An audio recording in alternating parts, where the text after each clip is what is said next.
Bonjour,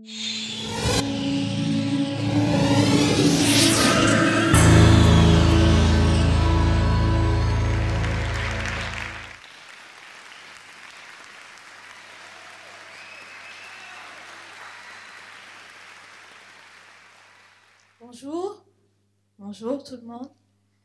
Alors je suis Sandrine Roland. Je travaille dans une entreprise qui s'appelle le groupe Alpha Omega Service, dont fait partie Intuition, Assist, AOS. Voilà. Alors Sandrine Roland, au sein de cette entreprise, elle fait de la stratégie. Et donc je suis planeur stratégique de métier, de formation. Planeur stratégique, c'est quoi?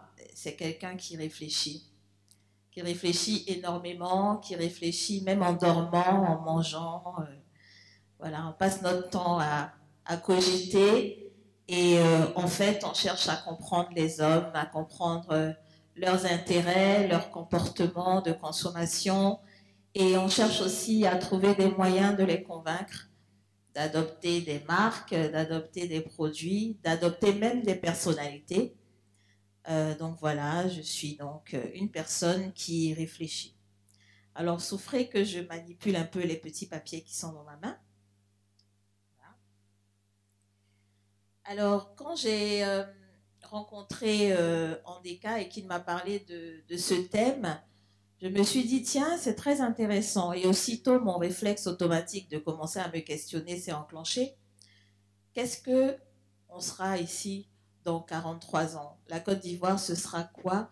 Les Ivoiriens, ce sera qui? Et finalement, comment est-ce qu'on vivra? Où est-ce qu'on habitera? Bref, qu'est-ce qu'on fera? Et donc, j'ai commencé à rêver. Alors, ce rêve, il commence chez moi. Chez moi, c'est ici.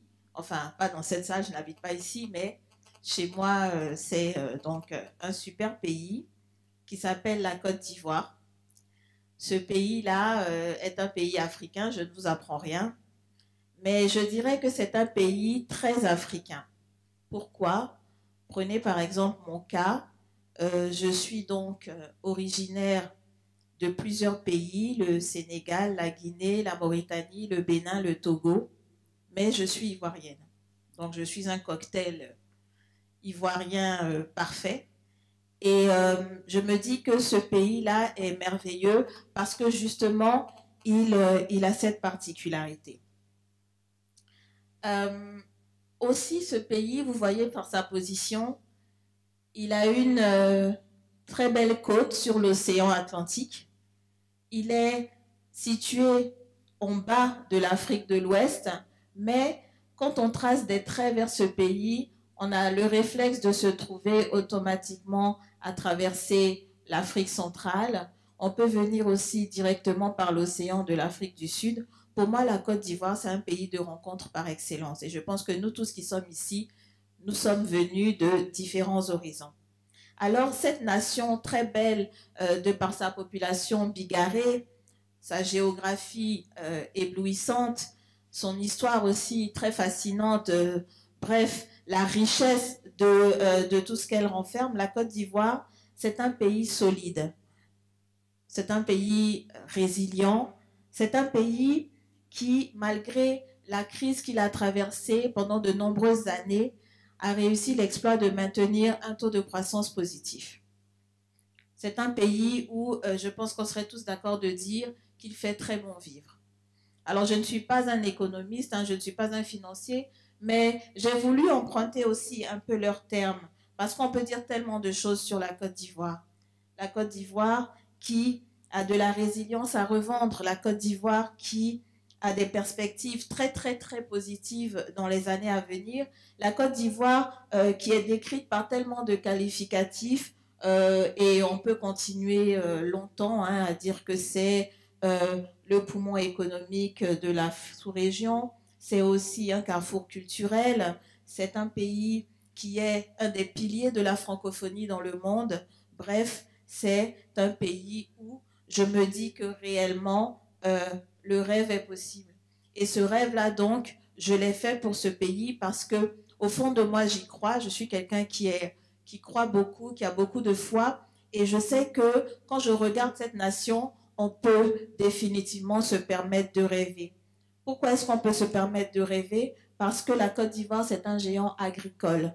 Donc, on a tous besoin de manger et on sait que la planète aura besoin de ressources pour se nourrir. Et nous, nous avons cette particularité-là d'être un géant agricole. Nous avons décidé d'être les premiers au niveau de certaines cultures comme le cacao, comme l'anacarde, et nous y sommes arrivés. Je pense que tout est possible en Côte d'Ivoire. La Côte d'Ivoire, c'est un pays qui a près de la moitié de sa population qui a moins de 15 ans. Donc, c'est un pays qui a énormément de ressources à offrir. La Côte d'Ivoire, c'est un pays qui a des villes qui sont en plein développement industriel, qui sont en plein développement urbain. C'est des régions qui sont actuellement en train d'être désenclavées. C'est aussi un développement qui commence à prendre fortement en compte des considérations de développement durable. Donc, on sait que bientôt, on sera dans des villes qui auront la préoccupation d'être saines, avec un air agréable à respirer. Et enfin, c'est un pays qui adopte de manière impressionnante les nouvelles technologies. On regarde la pénétration du mobile aujourd'hui en Côte d'Ivoire avec ses 20 millions d'abonnés. On regarde la forte affinité des jeunes confrontés au numérique et on se dit que réellement, la Côte d'Ivoire risque d'être un des géants de demain en termes de technologie. Alors, pour emprunter une formule devenue aujourd'hui célèbre, je pense que nous pouvons dire qu'ici en Côte d'Ivoire, nous pouvons réaliser, nous pouvons accomplir et nous avons les moyens de le faire, ne serait-ce que par nos forces vives. Alors, le rêve, on peut l'imaginer. Alors moi, quand je rêve, je vois des Ivoiriens, des gens complètement décomplexés et désinhibés qui vont jusqu'au bout de leur imagination, qui sont visionnaires, qui sont avant-gardistes, mais tout en embrassant ce futurisme-là et cette technologie, ils sont attachés à leurs racines. Je vois des gens qui sont fiers de leur culture, qui sont fiers de leur héritage.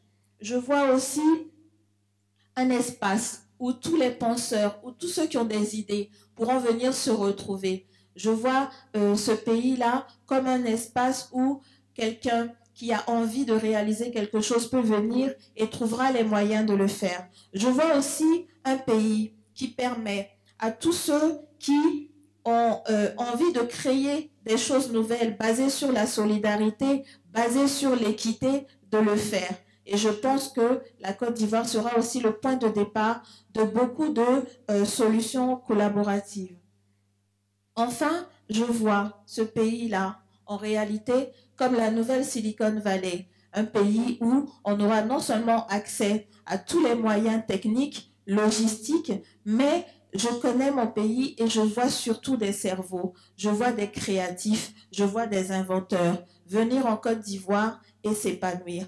Donc pour moi, la Côte d'Ivoire, c'est un pays qui réalisera demain ce que les autres pays d'Afrique n'ont pas encore pu réaliser, ce que l'Europe est en train de peiner à achever. Je vois aussi un pays où l'urbain rural et l'urbain vont se mélanger. Et donc, comme disait monsieur tout à l'heure, on pourra très bien travailler à Abidjan, mais habiter dans une plantation. Je vois toutes ces choses-là. Je vois donc des nouvelles technologies. Je vois des gens qui les embrassent. Je vois des villages qui sont connectés à d'autres peuples. Et bien évidemment, je peux rêver ainsi encore et encore, mais je pense que ce rêve-là, dans 43 ans, eh bien, il se réalisera. Et donc, en 2057, c'est ça mon rêve, c'est un Abidjan qui sera le cœur de l'innovation des technologies, de la vie en Afrique et le rendez-vous des intelligences. C'est un hub d'invention qui permettra à tous ceux qui ont des idées de pouvoir les réaliser. Alors, on peut rêver, hein? Merci beaucoup.